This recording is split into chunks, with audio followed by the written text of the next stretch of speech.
Hey reptile fans, it's Wally with Supreme Gecko. I'm out of room.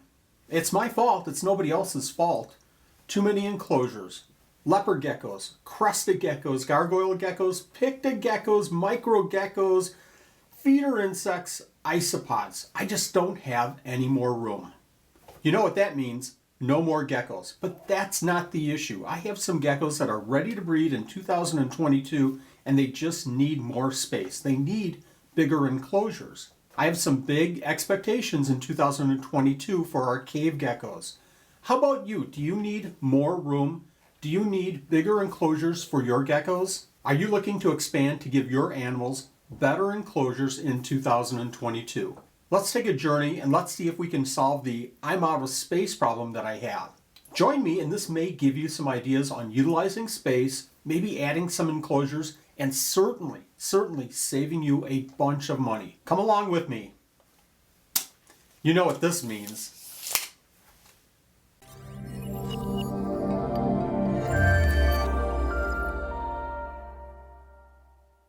We've been operating the Supreme Gecko facility now for over 20 years. It's grown and grown and grown. We have over 800 square feet and over 500 enclosures. I'm out of room. Oh, I'm sorry, I said that already. Here's the problem. I have breeding enclosures and breeding groups of cave geckos, 5 different cave geckos, but they're all over the place. They're in exoteras, they're in 19 quarts, they're in 15 quart sterilite containers. I need to consolidate these groups and put them on a one rack system. And more importantly, give them more space. Years ago, we had a super cool cave gecko wall. It consisted of 32 enclosures, 8 27 quart tubs for breeders, and 24 15 quart tubs. This rack worked super well. We kept and bred a number of beautiful cave geckos back then. From Goniurosaurus juliensis to Lui to splendens, Araneus, Boanglagensis, Catbansis, Curahaue, Lichtenfelderi, Orientalis, Yamanchini, and certainly the common Goniurosaurus haniensis. But work commitments pulled me away from the hobby and the cave geckos. The stand got old, I had to pull it down. And now it's time to move these wonderful animals to a new enclosure, new setup. So let's go ahead and start planning. This can be the fun part or it can be the frustrating part. Here's the big goal. I want to keep this project under around $700 to $800 maximum. I'll be using some of the supplies that we already have, like cork bark and food and water dishes, plastic plants, hides, isopods. I would love to get together with a bunch of reptile fans and consult and do some brainstorming on this, but it's just me. So I'm going to break out a YouTube playlist and I'm going to go ahead and open up Excel and let's see what we can do. But the first step obviously is, let's go downstairs, let's find out how much room we have available. Scouring the room, there's really only one space that's underutilized. This is a space that's in front of the bug room door and it could take a few enclosures. Don't look at those plastic tubs. That's another project for another time. There's 2 gray stands sitting there right now. We store just all kinds of stuff on those stands. We also use those gray stands to lay out our crested gecko dishes when we feed our crested geckos. Now if I pull those gray stands, the net's going to be upset. But I'm out of room. Let's go ahead and use that space. It could probably use a good cleaning anyways. First, the tear down. And I tell you what, I just hate tearing down old stands. It becomes so time consuming, but it is a necessity. It's nice though to get rid of stuff that you don't really use. Oh, that whiteboard? Well, that covers up a hole in the old bar. It's just easier just leaving it there. Grabbing the measuring tape and checking out the area, I come up with about 60 inches long, 22 inches wide, and 68 inches tall. All these measurements are really important, but I'm really going to have to focus on that height. As well, that length is with the bug room door closed. Maybe I should start thinking about a rolling rack. I've got the measurements and that's a good start to allow me to go back upstairs and start the planning phase. There's really going to be a lot of options here. Knowing the standard measurements of a rack, I know I'm looking at probably around 48 inches in length and 18 inches in width. The height will be about 72 inches and that will give me about 5 usable shelves and that gives me about 15 inches per shelf. Let's go ahead and talk about options. Well, option number one is I could rebuild the stand that I had in the past. I love that stand. It was very functional. It was top notch. There was a lot of planning that went into building that rack. Remember, 32 tubs, and we had 8 breeding enclosures. Now the problem with that rack is that a couple of things. Number one, not much height. It didn't give the cave geckos much height. And number two, the footprint for some of the smaller tubs was a little bit small. Now the rack is long gone, and I don't have the measurements for that rack, but I know the length is a little bit too much for this area that we're working with. The rack would stick out too much in the aisle, or we just simply couldn't open that bug room door. Did I mention it would be a good idea to have a rolling rack? Option number two, a wire rack, rolling of course, with really nice fancy enclosures. I tell you what, this would look great, and it would be great for the geckos. If I go with this option, I can have 2 enclosures per shelf, 5 shelves. That gives me 10 enclosures. Now, checking around for some nice enclosures, I go to Walmart, I take a look at Wayfair. The enclosures would be a significant cash outlay. Have you priced enclosures like this lately? These are going to run anywhere from $75 to $125 for each enclosure. Well, that puts us up to about $750 to $1,250 for the entire setup, just the enclosures. And I tell you what, if you've seen these enclosures for less, nice enclosures, let me know with a comment down below. I would really like to keep the cost of the enclosures somewhere around $500 to $600 if I can. Okay, back to the intraweb. Let's do some more research. Option number 3 is a wire rack again, rolling of course, with 20 long aquariums, glass aquariums. I could still get those 10 enclosures on the rack, but the cost comes down to $250. Oh, but wait, I forgot about the tops. Let's go check out what the cost of a top is. $25? Well, that puts the whole cost for one enclosure at $50 or $500 for the entire setup. Now, I'm still okay with that, but let's keep looking.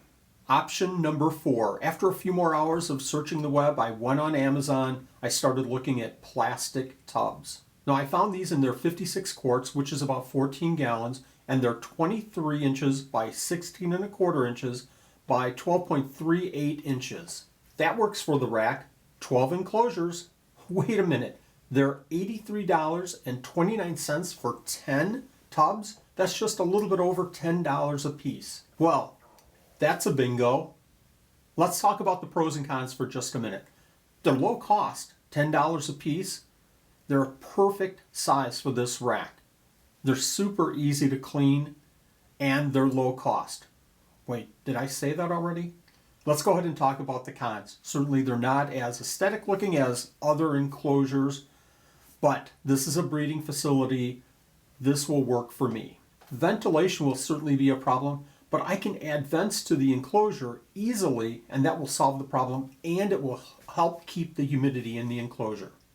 Durability. Now, I expect to get probably about 6 to 7 to 8 years with these tubs, and that's about it.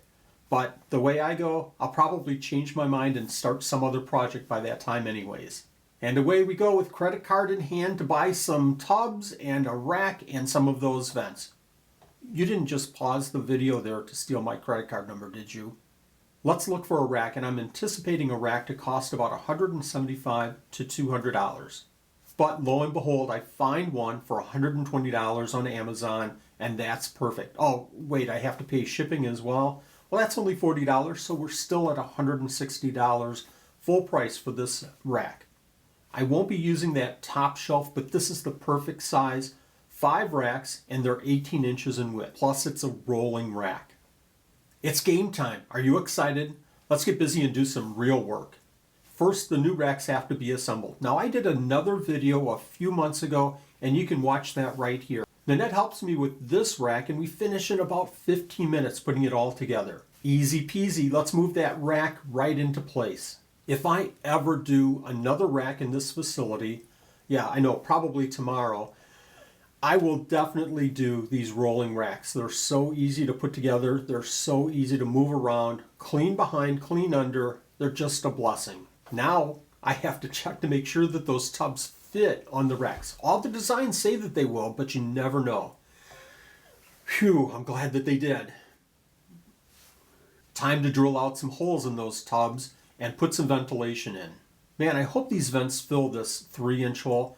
I know they should, but until you do one, you just never know. I need 10 holes for the vents using the 3-inch bit and taking my time. This is not too difficult. Don't put too much pressure on the tubs and you should have no problem whatsoever. I'm putting a hole right in front of the tub and one hole in the middle of the top for some cross ventilation. The hole in the front of the tub is what I'm going to use to mist these enclosures. I keep a bucket underneath while I'm cutting just to try to catch some of these shavings. And I'm using a new razor to trim up those holes to make that vent fit in better. Now, I know these 3-inch vents should fit that 3-inch hole, but man, I hope they do. Let's give it a shot. And all set. That's a relief. We'll go ahead and add the substrate to the tubs at this point. Then that's using a mix of Zilla's Jungle Mix, dirt, sand, and a bit of peat moss. Very simple. I like this mix as it allows moisture to be held, but also it allows a bit of drainage. She's mixing up a big bucket and then adding about 1 inch to each of the enclosures. Next, to again help with humidity, she's adding a piece of sphagnum moss to the corner of the enclosure. Add some water and cover with a hide for the geckos, and this will help keep them hydrated. Let's add some decor and a piece of cork bark for them to climb on, and we'll add some fake plants later. Now the essentials. A mealworm cup with supplements in it, and last but not least, a water dish. Done with this 19 quart, she'll continue with the other 9 19 quarts, and then she'll continue with the other 5 larger containers. Going back to those water dishes, I tell you what, these taller water dishes work perfect for the adults, and the smaller water dishes will be perfect for the juveniles. We picked these up from IKEA about 2 years ago. We just saw Nanette putting together the 19 quart. Let's take a look at one of those larger 56 quart containers. Simply a larger version of the smaller enclosure, but we do have a much larger piece of cork bark in each of these enclosures. Man, these cave geckos are going to love this enclosure. What's next? Well, putting in the cave geckos. I forgot one of the steps, the isopods and the leaves, and I'm going to talk about that in just a second. Let's go ahead and put in some of these cave geckos. Here we go, adding one to their new enclosure. I think it looks pretty comfortable in here. We'll come back to a later video and we'll show off how these cave geckos do in their new enclosures. But that one step that we forgot, let's go back to that and let's go ahead and add some cleanup crew. We're going to add springtails and Porcelionites prunoensis orange, powder orange. They're just perfect isopods for this kind of a setup. Remember when we set up that substrate, we used dirt and some of the other ingredients? Well, that was for this cleanup crew. We put in the sphagnum moss to have a moist area for them as well. Let's go ahead and add those powder orange.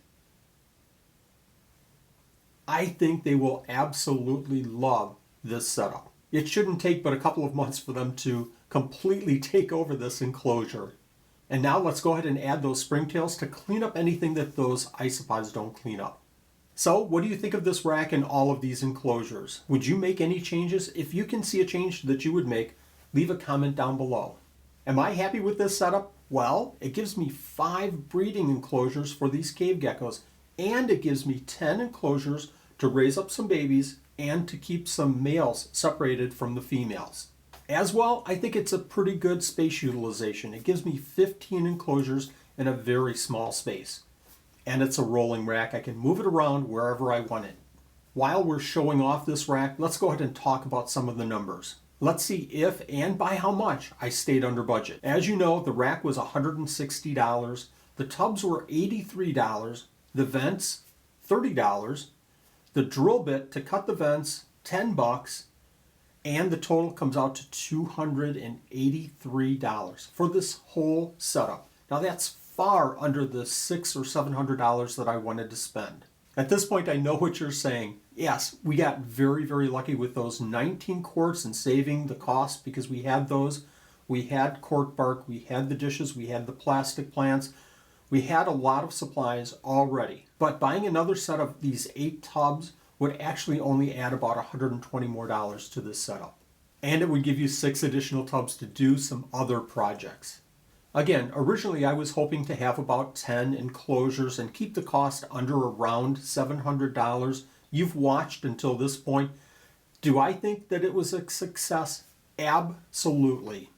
I just love the look of this rack, and for a breeding setup like we have in the Supreme Gecko facility, this will work perfectly well. I'm really enjoying these rolling wire racks.